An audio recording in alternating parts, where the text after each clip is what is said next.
Happy Tuesday, September 6th, 2022. Man, it feels like Monday. Feels like Monday. But see, it's all perspective. It's all how you feel. And that's what day it is. You know, you can think it's Monday and have a Monday, or you can think it's Friday, baby, and it's happy hour. You can choose. Your perspective is everything. And that changes how things go. I think we all know that, but maybe you don't.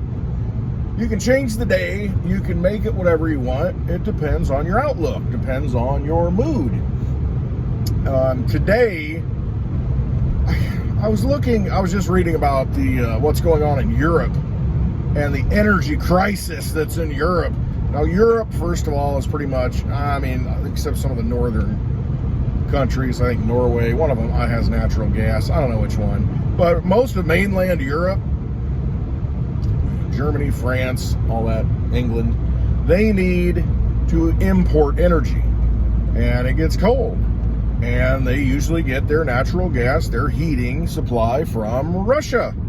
Well, we have a little bit of a problem because the U.S. in its proxy war with the Ukraine has decided to put sanctions on Russia. You know, and the thing is, the sanctions, it's the SWIFT system, it's the dollar-based system. That's where the sanctions are being placed because that's all they have control over.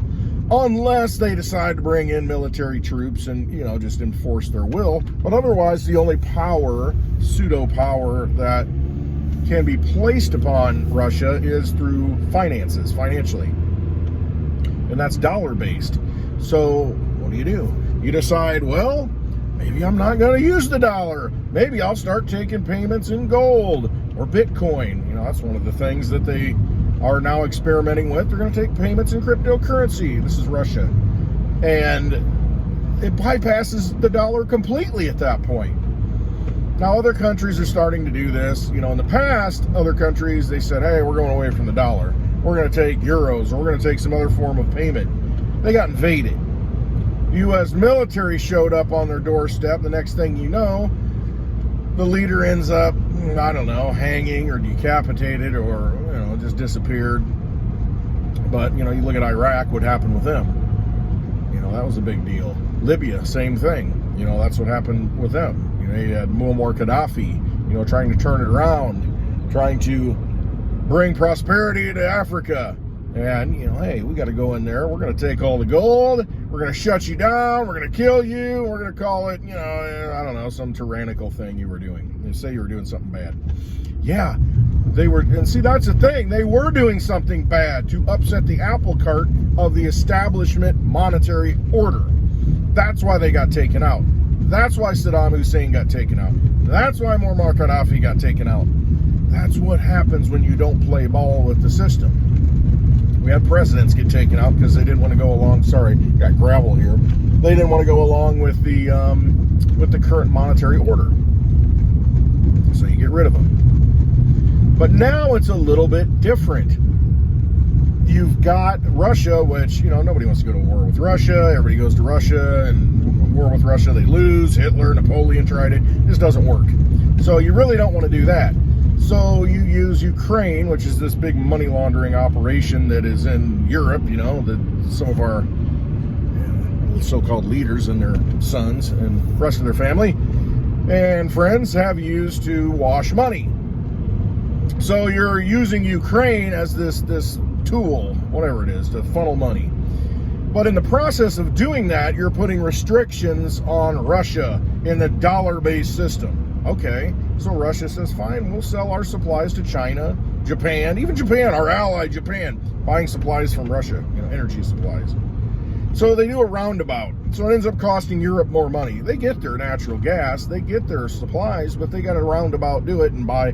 China buys it, China marks it up, China sells it to Europe, instead of getting it directly from Russia. So it just hurts Europe. So what are they talking about doing? Well, we need to help fight the energy crisis by printing more money. And that's what they're doing. So this is just another excuse in addition to the pandemic, which, speaking of pandemic, you know, they got the third booster, the fifth shot, you know, coming out now. That's untested, of course. Supposedly on a few mice, that's it. But untested, we're going to go ahead, just do it. along with that, get your flu shot. It's free. We're subsidizing it all. Go to Walgreens, go to CVS, get your free shot. That's good for you. It's healthy. But anyway, I digress. Another lie. That's all it is. Another lie that they tell you just to try to control you and weaken you, and just obey and follow orders. I don't want to go dark on this, but the point is, you're trying to sanction Russia. You're using the dollar to do it. They're finding ways around it, and actually they're prospering. They're actually doing better since the sanctions have been placed on them. Now, does that make any sense? So you ask yourself, what's the real reason here? What's really going on? I don't know. But I know it's not good. It's not good for America. It's not putting America first. It's not good for Europe. It's good for Russia. But you're supposed to be harming Russia. No, well, yeah, not really doing a good job. It just goes to show that they're bypassing the dollar system. They're getting out of the dollar system. And, all right, they're finding other ways. They're using cryptocurrency. They're using different currencies to sell their products. And that's what happens. Eventually, if you have something, you produce something, someone's going to need it, and they're going to pay for it. And they're pretty much going to pay for it in any means that you ask them to pay for it. Because when it gets cold in Europe this winter, and winter's coming, and you don't have anything to heat your home so you can survive and not freeze to death, you're pretty much going to pay whatever you have to pay to stay warm. Market decides. The market's going to say, hey, this is what I need. Okay. And you're going to cut back on everything else. It's going to come down to, what do you really need? Well, I need to stay warm or I die. I need food or I die. But first and foremost, I need to stay warm or I die. Food, not so much. I got stored energy here, I got some fat, I need water. But you can always melt the snow with all the toxic stuff that's in that for water if you need to. But it's going to be name your price. And countries are going to continue to print money to try and buy the stuff. But, I mean, if you don't have it and you can't get it, what's the point? You can print all the money in the world, and it's not going to matter. Especially if Russia says, fine, we're cutting it off. What are you going to do to them? What are you going to do to them? Invade them? How well's that little war in Ukraine gone? And you're going to take on all of Russia? There's no way. It's just impossible. So, wouldn't it be better to just get along with people? Wouldn't it be better, like our founding fathers said, hey, let's trade with everybody, but we don't have to go to war with people. Let's just trade with everybody. We don't have to be engaged politically with them. I don't understand why we think we have to. Well, you know what? It's because it's corrupt. Let's just get to it. It's because the system's corrupt, because deals have been made, things have to be covered up because of all the things that have happened in the past. And so now we just have to, continue to pay people off, continue to dump money down rat holes, continue to print money. What's my point in all this? The point is, there's no end to the money creation, because there can't be, because of the sins of the system, because the system is corrupt, and it was built to be corrupt. When you can create unlimited amounts of money, what's going to happen? You're going to be paying off your buddies. You're going to think, oh, what are ways? There's nothing to restrain you. Restrain your creativity from madness and evil. There's nothing to restrain you. So you're going to think of all kinds of ways to, hey, if we got in a war with this country, we can benefit because, well, we can get resources out of there through the back door, and then, we can fund all the companies that are actually going to the to fight, and all of the private companies that are going to clean up and do all the transportation things. They get paid, and then we benefit from that because we own shares in it. I mean, see, they're thinking of all these things where they can benefit from all angles by starting a war. And speaking of which, and you don't think that happens? You don't think that our leaders, our patriotic leaders, you don't think that they would go and start wars just for money and power? Well, we've got an anniversary coming up here in a few days, September 11th. And if you think that was about terrorism, you better look again. You better look again as far as how that goes. It's nothing more than how can we gain more power? Because we understand, because I remember, at the end of when Clinton's leaving office and the end of the 90s, Bush gets elected in 2000. At that time, you had the economy had peaked. The stock market had peaked. You had the dot-com bubble, and it was popping. It was crashing. It was crashing. Once 2000 rolled around, the new millennium, which really wasn't, but it, anyway, Y2K bug. That was another thing to spend money on, to fear. Look at that Y2K prepping. Everybody buying stuff. It's just another way to stimulate. It's like the pandemic, another way to stimulate, get people to spend money. But anyway, 2000 rolls along. The stock market starts crashing. The dot-com bubble's busting, and people are losing their retirement funds. The economy was getting bad. It was starting to really fall apart. Layoffs at all these places. I worked in the IT industry there at the time, and I'm dealing with this Nortel Networks laying off a bunch of people. You watch your stock go from 3 digits down to like $3. Absolutely ridiculous. It's like watching crypto. But you'd see these things falling apart and imploding, all these high-paying jobs, just getting eliminated. Cisco systems plummeting, even though, you still needed the equipment. But it was way overpriced. All of these things were way overpriced. And there was definite fear there.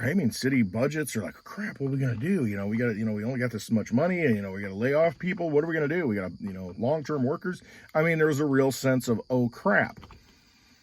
At that point, they knew the system was dead. They knew the system was dead then, and they're thinking, okay, what do we do? It had hit this giant, blow off top, I guess you could call it. What are we going to do? Well, then, what happens, a year and a half later, you get 2 buildings that, just magically implode, planes hitting them, even though they were built steel, withstand plane hit, anyway. And then they roll out the Patriot Act. And then they, you got George W. Bush up there, let's show those terrorists, go shopping. I'm thinking, show those terrorists, let's go shopping, for goods that are made in China. What an absolute fraud. Go back and watch some of these videos now that it's, the anniversary of 9/11, the 21st anniversary of 9/11. Go watch these videos, of these frauds, these fraudsters that are out there, just pumping this narrative. Condoleezza Rice, we never had any idea anything like this would happen. We never imagined that planes would ever hit buildings and used it. Give me a break. Give me a frickin' break. Absolute lies for over 20 years. And what was the reason they did that? They knew the economic system was going to implode because it's a Ponzi scheme. It's a debt-based system. It gets to a certain point and it needs more stimulus, and you need bigger and bigger stimulus every time. So the events have to get bigger and more grand and, more just absolutely unbelievable. But they're so unbelievable that you're like, well, it's got to be real. They couldn't hoax something this big, could they? They couldn't. I was like, what was that? They couldn't hoax something that's this big, could they? And so you're just like, there's just no way. It couldn't be that. How could two trade center towers? Thousands of people. Getting. They would never do anything like that. Had to be terrorists. Then you start looking at it, and then you look at who benefits, and then, you watch them go in. Oh, we got to go into Afghanistan. Well, why? Well, we got to chase down these terrorists, these caves. Okay, and then it's weapons of mass destruction in Iraq. And then it turns out after the fact, well, there kind of were weapons of mass destruction, but, well, maybe not. Well, there never really were weapons of mass destruction. Wave goodbye. So they lied to us. Colin Powell stood up there and lied to the United Nations and had all these fake images and all these things. And then what did they do? They ramped up the security state. They started to lock people down. And my point is, when the economic system's falling apart, they need to control more people. They need to get you fearful. They need to get you at a point where you think, oh crap, somebody save me. The bad guys out there, big brothers out there. We need to, what are we going to do? Whatever. Not necessarily big brother. Big Brother is out there. He's not the enemy, though. He's a friend. But you've got that situation where they have to get more and more panicked, and they do more stupid things. At least on the surface, they don't make sense. They're nonsensical. So what happened is you had this ramp up in the security state. You had Homeland Security, you had TSA in the airports, people who just, have no respect. Have no respect for your dignity when you walk through. Hey, take your shoes off in this filthy airport, and pick up all these germs. I know there's a major pandemic going on right now, but, take your shoes off and walk through this filth, and then you can put them back on and then traipse around other places and carry it around. Really? But that's what they do. They don't put your stuff up here on this conveyor belt where everybody, else is putting their stuff. And, it's just like, really? But anyway, that's what they do. And so they ramp it up more and more and more. They have these wars. They create more money. It gives them the excuse to continue to fund, to put more fuel on this giant bonfire that's starting to go out. Well, oh gosh, we got to put more fuel on it. And so they do. They keep putting more and more fuel on it. And so you have a bailout in 2008, the same thing. But after 9/11, again, you had George Bush out there saying, go spend. Basically, run the debt up, spend as much as you can, load your credit cards up, go shopping. And then they lower interest rates, go buy houses, pump the bubble in the houses, housing. Then that collapses. And then they reinflate it in 2008, 9, start printing a bunch of money, throwing money at the system to keep it going. Because if they don't do that, the whole thing implodes. Then you might have some angry people because you don't have a solution. Because your only solution is to throw more fuel on the fire and give more goodies out. Even though the goodies don't go very far, at least you got some goodies. At least you got that Tootsie Roll at the freaking parade, even though it's melted on the sidewalk. Well, at least I got the Tootsie Roll. If you didn't get any candy at the parade, you're going to be upset. So they got to throw you at least a little bit of candy. And that's what they do. So now you're at a situation where, we need to tighten rates and fight inflation. And, But, it doesn't matter because they can't do that forever. They're only going to do it for a little bit because they have to put more fuel on the fire. If they don't, the whole thing implodes and people are rioting in the streets, tearing down neighborhoods and yelling for, hey, I need, this, I need that. I don't have food. My energy is too much. And then you start thinking, well, maybe that is the end game. Maybe they're not going to inflate it anymore. Maybe they're going to let the whole thing fall. Maybe we are going Mad Max. Maybe that's where we're at. Maybe it's over. There's going to be no more money creation. And they're just going to tighten it all up. At some point, that's going to happen. Is it now? It could be. Are they far enough along in their technological control grid, technocracy? Are they far along enough to where they can have drones and robots and, don't worry about human intervention and human emotion, fighting the war for them? Do they have, and you go all full Star Wars here, do they have clones, the clone armies with the robots and that follow orders? Is that ready to go to where they don't have to worry about our opinion anymore? They don't have to worry about us rioting anymore. They don't have to worry about us showing up at Congress anymore. They don't have to worry about us showing up at their house. They don't have to worry about us showing up at school board meetings. Is that where we are? If we're at that point, then they will pull the plug, because then it will be total tyranny, total control, because they'll have it. We'll have fully entered that digital world. Is that where we are? I don't think we're there yet. Is that coming? That's what they want. They absolutely want to take control over everything. They want to be able to send that robotic dog to your house, and if you don't obey, it will shoot you. They will have that drone that flies. You see it in China. Hey, lockdown, nobody leave, public address, and the drone flying by. And then if you flip it off or something, it shoots you. It's coming. Or it face scans you and then they show up and drag you away. But, the thing is, at some point, you might not have people who are compliant and willing to do that anymore because they realize, wait a minute, all his money's garbage. It's all an illusion. I was listening to Clint Westwood. He says it's a vampire system. I've awakened. I know that it's phony. And then you can't get people to join the military anymore and volunteer for this garbage. You're not that Marine who stands behind the president when the president is dividing the nation. You actually turn your back and you walk out. You do the honorable thing. You leave. You don't follow orders anymore. when you get to that point, you got enough people at that point where they say, you know what, I'm not following orders because I don't follow the orders of a human being. I believe in natural law. I don't believe in man's law. And at some point, enough people wake up and they say, that's it, it's over. Not fighting your wars anymore. Not defending you anymore. And at that point, we have to make sure that they don't have the ability to completely control us through this technological grid, this technocracy, this doomsday digital world, to where the drones show up and the dogs show up and the RoboCops show up and all that. You know, those are the kind of things that these people want to do because they don't love humanity. They're vampires. They just want to rob you of your humanity and rob you of your energy. And they do it through the money because all that is a representation of your energy. And they just want to bleed you. That's all they want to do. Realize that's what's coming. Try to position yourself accordingly. Best thing to do is not cooperate, not participate when you are told to do something that's, let's say, anti-constitutional, anti-human. You just quit playing the game. You quit playing along. And if they say, well, you're going to lose your job because you didn't comply. Well, you know what?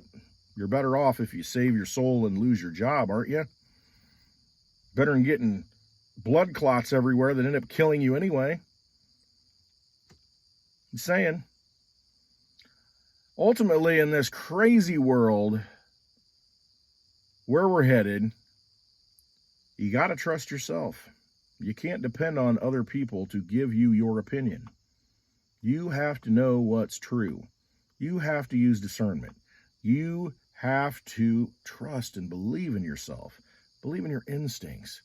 And just say no. And liberate yourself and say, no, I'm not going to do it. Not going to do it.